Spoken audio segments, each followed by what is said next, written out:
Welcome to our channel. Welcome to another one of our videos.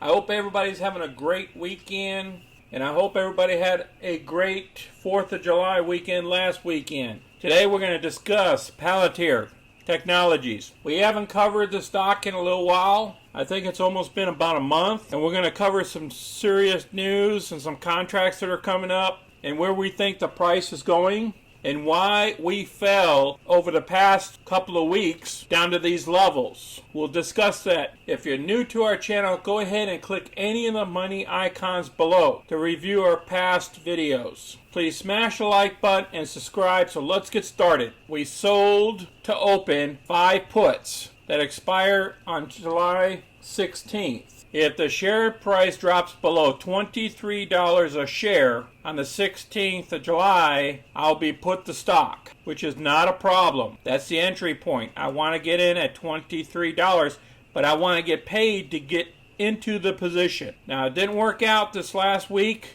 and we just had to collect our $174. Our last position that we had, our stock was called away, and we received a total of $747 once we were assigned. That was on the 25th of June. My objective is to go into this position and perform covered calls and keep making money in the stock. I really like this stock for the long term, and so far I've made $2,446 since February, and I'm going to make a lot more for years to come. Now, this is what happened on Friday. All the indices came back up. They bounced back up because they dived over the last couple of days before that. Palantir bounced back a little bit off of 50% less volume than the average volume. The market cap is still around $44 billion. The analyst down here on the low side stating $17. On the high side they're stating $30, and we're kind of in the medium. All right, we're going to start off with the first analyst. Is Palantir Technology a good stock to buy? The money managers were turning less bullish.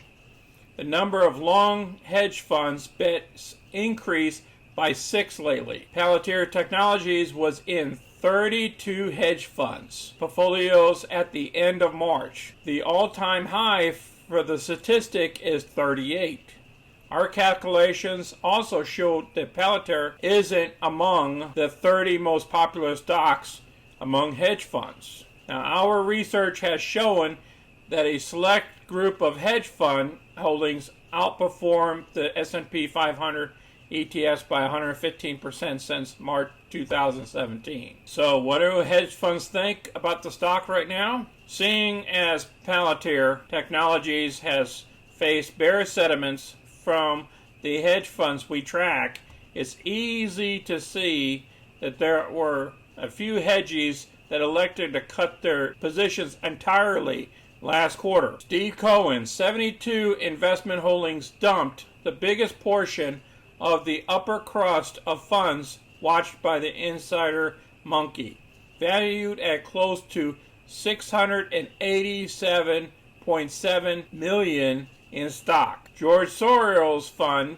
also sold off its stock about $434.7 million worth. These moves are intriguing to say the least, as the total hedge fund interest was cut by 6 funds last quarter. I will place this article down below so you can read more of it. This next article is from this analyst saying, does Palantir have the right stuff to get back to $40? The stock went on a run in June. The stock gained 15% on the month, almost 7 times the return of the S&P 500. There is no question that the data analytics software company has the momentum heading into the second half of 2021. Its stock traded as high as $45 in January. And then they're asking if it can get back to 40s by the end of the year. This stock IPO'd at $7.25. They went public on September 30th with a direct listing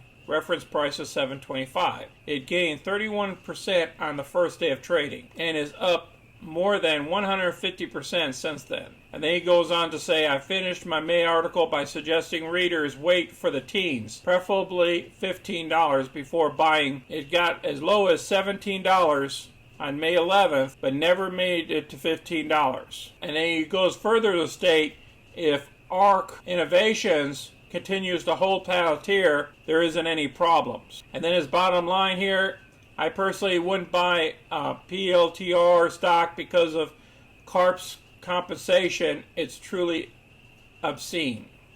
He's talking about the CEO's compensation of $1 billion. However, for those who don't care about the CEOs being overpaid, I think the current downside to Palantir isn't all that great.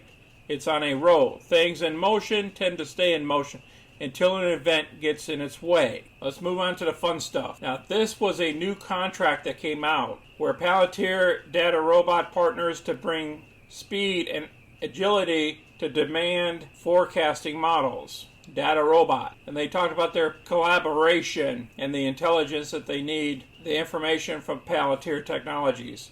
This partnership brings together the best of both companies' offerings, and we are excited to see what our customers are able to do with this new solution. Okay, that's great news right there.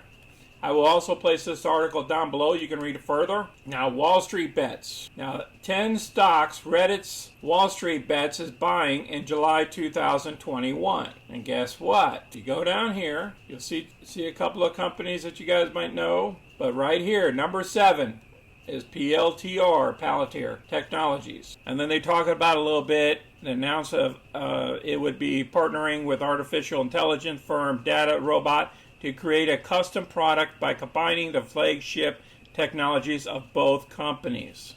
And then here's one of the analysts here. In October, we bought a stake in Palantir. Earlier in June, our concentrated tech fund. He further stated the software helps to structure and capture context in data of large corporations. And he goes on further to state that the speed to bring new clients on board is improving and revenues will grow faster than expenses. Palantir has a long runway of growth ahead, and I totally agree. Let's move on to the chart.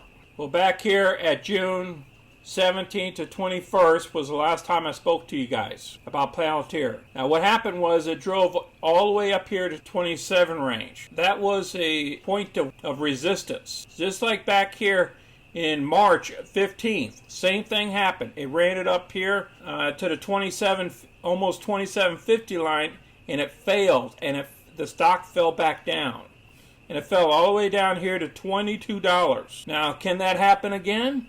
Yes, it can. We almost hit that $22 right here. We went down to $22.25. So my thoughts is the stock is going to go back up and try to go up to this resistance of $27. As long as the NASDAQ will cooperate with us, we will get there. And once we break that level, we're going a lot higher. That's my belief in the stock. But if the NASDAQ fails, we could go down here to these levels, I would say between $17 and $20 that happened on May 11th. It dropped all the way down to $17.05, So that's my belief. And the highs, well, we could easily go up by the end of this year around $38 if the market gets right, or even higher. I know this is a longer video that I wanted to have, but I believe in Palantir for long term. We're going to have some rocky days ahead, and we can have a rocky month ahead. Okay, like I stated, stocks could go up and stocks go down. Anything can happen. The NASDAQ can fall. The S&P, all the markets can fall.